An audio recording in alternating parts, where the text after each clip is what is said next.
The weathermen called it a significant rain event, a phrase so tame it was like describing a runaway freight train as a mildly enthusiastic locomotive. This wasn't rain.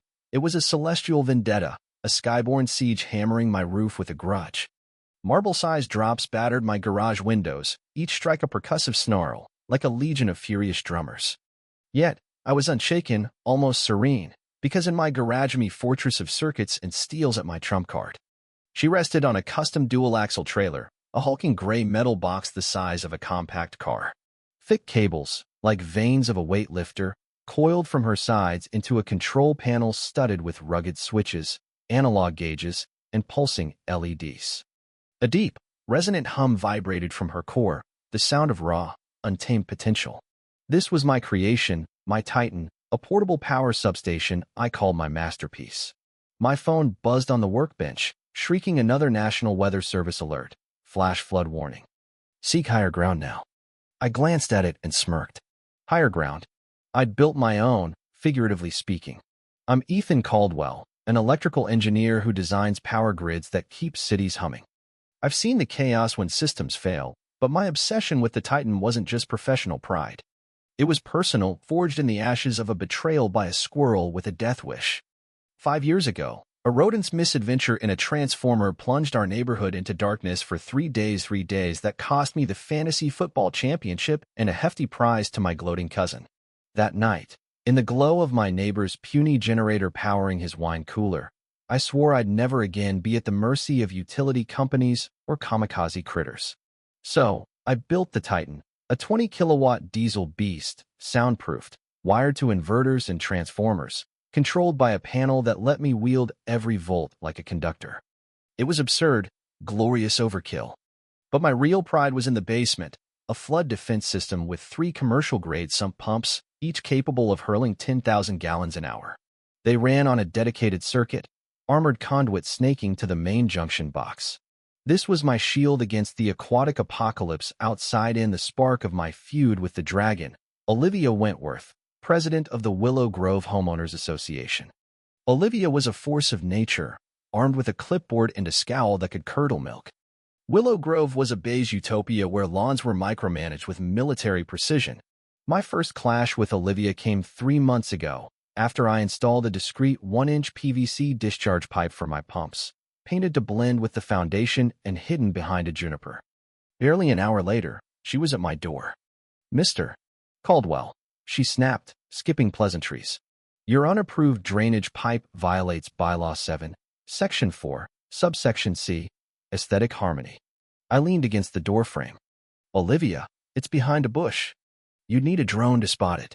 She didn't blink. "The white PVC, even painted, disrupts the approved sandstone taupe of your foundation." I held my ground. "If we get a flood, my basement's aesthetic will be swamp gothic. The pipe stays." Her eyes narrowed. "The bylaws aren't optional, Mr. Caldwell. They protect our property values." I shot back. "My property value's 0 if it's underwater." That was war. She retaliated with laminated notices, each more absurd than the last tripping hazards for gnomes, unapproved hydraulic acoustics. I used them as coasters, each coffee ring a rebellion. Now, as the storm raged, my phone buzzed again. It was my neighbor, Mike. "Ethan, it's hell out here," he squeaked. "My window wells are fish tanks, and my gnome, Lord Percival, is drowning." My monitors glowed green. My pumps were crushing it, the sump pit barely rising. "Mike, relax," I said, sipping coffee. "Percival's ceramic. He's fine. I've got this." Then silence. Not a blackout. The garage lights flickered, but held. My coffee maker hummed, but the pump's reassuring thrum vanished. My monitors flashed red, then black. "Ethan, what was that?" Mike whispered. I sprinted to the basement, heart pounding. Water trickled ominously. The sump pit was rising fast. The breaker panel was fine. The house had power, but the 40-amp pump circuit was dead. A chilling thought formed. She wouldn't. I grabbed my raincoat and charged into the storm, the wind nearly tearing the door off. Mud sucked at my boots as I followed the buried conduit to the community utility box. The cabinet door was ajar. Inside, my labeled Breaker 14 Caldwell pump system was flipped off, secured by a bright orange padlock stamped with the Willow Grove HOA logo. Taped inside, laminated against the rain, was a notice, final violation. Unauthorized utility usage. Power suspended until discharge pipe removal and fines paid. Signed, O. Wentworth. I stood, soaked, not angry but awestruck. To brave this storm with a padlock and a laminated edict, cutting power to a flood defense seat was malice as art. I looked at my house, where my electronics and memories faced ruin, then at the Titan's silhouette in the garage. A wicked grin spread across my face. "You've no idea what you've unleashed," I muttered. Olivia hadn't just flipped a switch, she'd declared war. I moved with purpose, tearing open the garage door as rain lashed inside. I unhitched the Titan's charger, kicked the chocks free, and hooked the trailer to my Ram 1500. The hitch locked with a satisfying clunk. I backed the rig into the driveway, its LED lights slicing the deluge. Mike poked his head out, clutching a pillow. "Ethan, what's that?" "It sounds like a jet engine." I vaulted from the truck. "It's my off-grid rebellion, Mike." "Olivia hates community power use?" "On my own grid." I slapped open the Titan's panel, a symphony of order, neat wires, glowing lights. I ran the startup fuel line, air intake, preheater, and hit the ignition. The engine coughed, then roared, shaking the air. Mike flinched. "It's loud," he yelled. "It'll settle," I shouted, unspooling a massive feeder cable. I plugged it into the pump system's override, then through the Titan's knife switch. The engine growled deeper, lights flickered, and the basement erupted with the glorious roar of 3 pumps.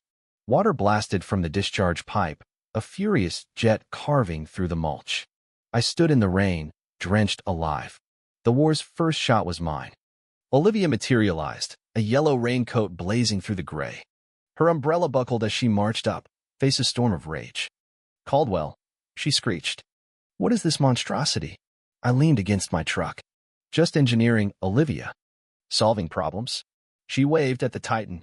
"This violates noise ordinances, parking rules, everything." I raised a finger. "It's on my driveway, legal." "The noise? That's my property value surviving. And it's my hobby, like model trains, but with more amps." She sputtered.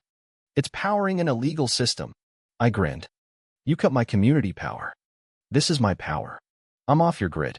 "You're welcome." Her face purpled. She yanked out her phone. "I'm calling the police." 10 minutes later, a cruiser's lights flashed.